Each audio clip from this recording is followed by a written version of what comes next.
Have you noticed your desktop files are automatically syncing to OneDrive?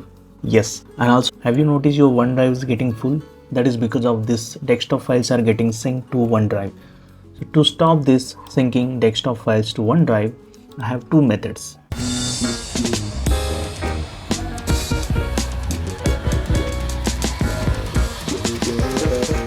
You can see this OneDrive, just right click on it and you can see pause syncing.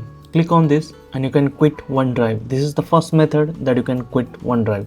But what happens when you restart your system, it will again start. To permanently stop this is the second method. Go to the setting and in setting you can see sync and backup. Manage backup and there we go.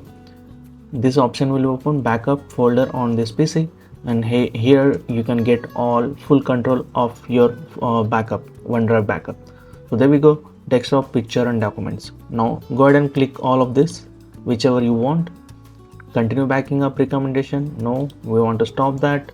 Only OneDrive. No, we want to make it only on my PC and continue. There we go. It will scan and it will give you backup stop for the desktop. There we go. This is how you can stop. And also if you want to stop these pictures, go ahead and do the same process and done.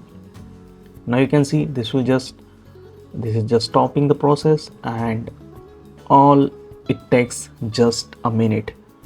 Hope you like this video. If you like this, give it a like, thumbs up and subscribe to my channel for more interesting video like this, and I'll see you in the next video. Thank you guys. Bye bye. Make sure to save this video.